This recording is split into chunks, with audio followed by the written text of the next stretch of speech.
بسم اللہ الرحمن الرحیم۔ السلام علیکم دوستو، یہ سوال ہمارے ذہنوں میں آتا ہے کہ حضرت یوسف علیہ السلام کو کہاں دفن کیا گیا تھا اور حضرت یوسف علیہ السلام کی قبر مبارک کہاں ہے۔ کہا جاتا ہے کہ حضرت یوسف علیہ السلام کی قبر مبارک ندی کے بیچوں بیچ بنی ہوئی ہے۔ کیا ایسا واقعی میں ہے اور اس کے حوالے سے ہمیں کیا معلومات حاصل ہوتی ہے، آج کی اس ویڈیو میں ہم دیکھیں گے۔ میرے دوستو، ہم امید کرتے ہیں کہ آپ لوگ حضرت یوسف علیہ السلام کا نام سن کر اس ویڈیو کو آخر تک ضرور دیکھیں گے۔ میرے دوستو، جیسا کہ ہر مسلمان کو معلوم ہے کہ حضرت یوسف علیہ السلام اللہ تعالیٰ کے نبی تھے، اور حضرت یوسف علیہ السلام کا ذکر عیسائیوں کی کتاب بائبل میں بھی ملتا ہے۔ آپ یعقوب علیہ السلام کے بیٹے تھے۔ حضرت یوسف علیہ السلام کا تعلق اگر دیکھا جائے تو انبیاء اکرام میں سے تھا۔ آپ علیہ السلام کے اندر 11 سال کی عمر سے ہی نبی ہونے کے آثار دکھنے لگے تھے۔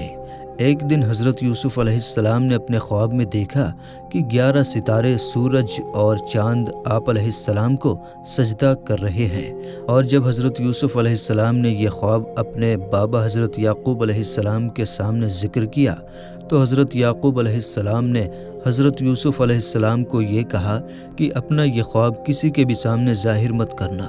اس خواب کو کسی کے سامنے بھی سنانے سے منع کیا۔ میرے دوستو، قرآن کریم کی ایک سورت انہی کے نام پر ہے۔ میرے دوستو، سورہ انعام اور سورہ غافر میں بھی حضرت یوسف علیہ السلام کا ذکر آیا ہے۔ حضرت یوسف علیہ السلام کی سوتیلی ماں نے یہ خواب چپکے سے سن لیا تھا۔ جب حضرت یوسف علیہ السلام اپنے بابا یعقوب علیہ السلام کو اپنا خواب سنا رہے تھے، اس کے بعد حضرت یوسف علیہ السلام کی سوتیلی ماں نے یہ خواب حضرت یوسف علیہ السلام کے 11 بھائیوں کو سنا دیا، اور اس پر حضرت یوسف علیہ السلام کے بھائی، جن کا نام یہودا تھا، انہوں نے کہا کہ خواب میں سورج، چاند، ستارے کا مطلب یہ ہے کہ سورج کو باپ اور چاند کو ماں، اور ستارے یعنی بھائی، یعنی ہم ہیں، یعنی یوسف ہمیں خود سے حقیر سمجھتا ہے اور بابا کو ہم سے چھیننا چاہتا ہے۔ حضرت یوسف علیہ السلام کے بھائی اس خواب کے بعد ان سے حسد کرنے لگے، اور ایک دن حضرت یوسف علیہ السلام کے بھائی حضرت یوسف علیہ السلام کو اپنے ساتھ صحرا لے گئے، اور وہاں پر حضرت یوسف علیہ السلام کے بھائیوں نے حضرت یوسف علیہ السلام کو مار مار کر زخمی کر دیا، اور آپ علیہ السلام کے ایک بھائی جن کا نام یہودا تھا، انہوں نے خنجر نکال کر قتل کرنے کی بھی کوشش کی۔ اس پر آپ کے سب سے بڑے بھائی نے اپنے بھائیوں کو ایسا کرنے سے منع کیا، اور آپ کے زخموں سے خون صاف کرنے لگ گئے۔ پھر بڑے بھائی نے اپنے سبھی بھائیوں سے یوسف کو چھوڑ دینے اور گھر واپس لے جانے کی بات کی۔ اس پر انہوں نے بھی بڑے بھائی کو قتل کرنے کی دھمکی دی۔ پھر بڑے بھائی نے ان سے کہا، چلو ٹھیک ہے، یوسف کو گھر مت لے کر جاؤ، اور نہ ہی اس کو قتل کرو، بلکہ اسے یہاں سے دور کہیں بھگا دو۔ اس بات پر وہ سارے بھائی حضرت یوسف علیہ السلام کو لے کر صحرا کے ایک نمکین پانی والے اور گہرے کنویں کی طرف لے گئے، اور یوسف علیہ السلام کو کنویں میں ڈال دیا، اور آپ کی قمیض اتار کر اس پر ایک بھیڑ کو قتل کر کے اس بھیڑ کا خون اس قمیض پر لگا دیا، اور اپنے والد محترم یعنی یعقوب علیہ السلام کے پاس اس خون بھری قمیض کو لے کر چلے گئے۔ پھر گھر پہنچنے کے بعد جب یعقوب علیہ السلام نے دریافت کیا کہ یوسف کہاں ہے، تو وہ سارے بھائی گھٹنوں کے بل زمین پر بیٹھ کر رونے لگے، اور یعقوب علیہ السلام کو وہ خون سے بھری ہوئی قمیض دکھا کر کہنے لگے کہ ہم یوسف کو بھیڑوں کے پاس چھوڑ کر کھیل رہے تھے۔ جب شام ہوئی تو ہم نے سوچا کہ ہمیں واپس جانا چاہیے۔ جب ہم نے واپس مڑ کر دیکھا تو یوسف کو وہاں ایک بھیڑیا کھا گیا تھا۔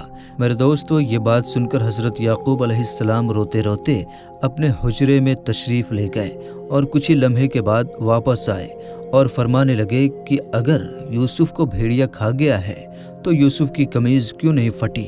یہ سننے کے بعد حضرت یوسف علیہ السلام کے بھائیوں کے پاس کوئی جواب نہیں تھا۔ پھر کچھ دیر بعد یہودا نے کہا، بابا، ہم تو خود اس بات سے حیران ہیں۔ تو پھر اس پر یعقوب علیہ السلام نے فرمایا کہ اے میری اولاد، توبہ کر لو، اللہ سب جانتا ہے۔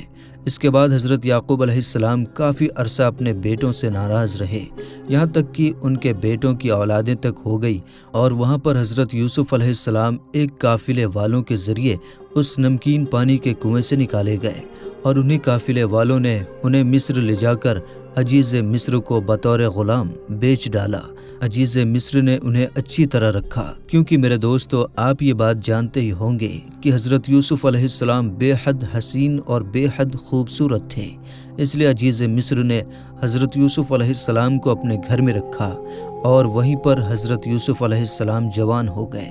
جوانی اور خوبصورتی کے عالم میں عزیز مصر کی بیوی، جس کا نام زلیخا تھا، وہ حضرت یوسف علیہ السلام کے عشق میں مبتلا ہو گئی، اور وہ چاہنے لگی کہ حضرت یوسف علیہ السلام سے جنسی تعلقات بنائے۔ اس کے بعد زلیخا نے حضرت یوسف علیہ السلام کو اپنے کمرے میں بلوایا، اور زلیخا نے اپنی خواہش کا اظہار حضرت یوسف علیہ السلام سے کیا۔ حضرت یوسف علیہ السلام نے اس کی یہ خواہش رد کر دی۔ پھر عزیز مصر کی بیوی زلیخا نے حضرت یوسف علیہ السلام کے ساتھ زبردستی کرنی چاہی، اور حضرت یوسف علیہ السلام دروازے کی طرف بھاگے۔ دوستو، جس کمرے میں زلیخا رہتی تھی، اس کمرے میں اندر داخل ہونے کے لیے بڑے بڑے 7 دروازے ہوا کرتے تھے، اور وہ بڑے اور بہت مضبوط تھے۔ جب حضرت یوسف علیہ السلام کو زلیخا نے کمرے کے اندر بلایا تھا تو ان 7 کے 7 دروازے بند کر دیے تھے، اور جب زلیخا نے زبردستی کرنے کی کوشش کی تو حضرت یوسف علیہ السلام ان دروازوں کی طرف بھاگے، اور اللہ تعالیٰ کے حکم سے 7 کے 7 دروازے خود بخود کھلتے چلے گئے، اور آخری دروازے پر حضرت یوسف علیہ السلام نے عزیز مصر کو کھڑا پایا، اور زلیخا بھی اتنے میں وہاں آئی، اور اس نے جلد چالاکی سے عزیز مصر سے کہا کہ جو تیرے گھر میں برائی کا ارادہ کرے تو یا تو اسے قید کیا جائے یا اسے سخت سزا دی جائے۔ تو پھر یوسف علیہ السلام نے فرمایا، عزیز مصر، معاملہ اس سے الگ ہے، یعنی الٹا ہے۔ یہی مجھ کو اپنا مطلب پورا کرنے کے لیے پھسلاتی تھی۔ اس موقع پر زلیخا کے خاندان کے ایک چھوٹے سے بچے نے، ایک دودھ پیتے بچے نے یہ گواہی دی کہ یوسف علیہ السلام کی قمیض اگر آگے سے پھٹی ہے تو زلیخا سچی ہے، اور اگر قمیض پیچھے سے پھٹی ہے تو یوسف سچے ہیں اور زلیخا جھوٹی ہے۔ دوستو، یہ حضرت یوسف علیہ السلام کا معجزہ تھا کہ دودھ پیتا بچہ اللہ کے حکم سے بول اٹھا اور حضرت یوسف علیہ السلام کے لیے گواہی دینے لگا۔ لیکن میرے دوستو، اس کے باوجود بھی حضرت یوسف علیہ السلام کو قید کر دیا گیا۔ پھر اللہ تعالیٰ کے حکم سے حضرت یوسف علیہ السلام اس قید سے نکالے گئے اور امیر مصر بنائے گئے، اور جب حضرت یعقوب علیہ السلام کے شہر میں قحط پڑ گیا تو حضرت یعقوب علیہ السلام نے اپنے سبھی بیٹوں کو مصر جا کر اناج لانے کے لیے امیر مصر کے پاس مدد حاصل کرنے کے لیے بھیجا۔ تو میرے دوستو، جیسا کہ آپ کو پتہ ہی ہے کہ حضرت یوسف علیہ السلام مصر کے بادشاہ بن گئے، تو یہ بات نہ تو حضرت یعقوب علیہ السلام کو پتہ تھی اور نہ ہی ان کے بھائیوں کو پتہ تھی۔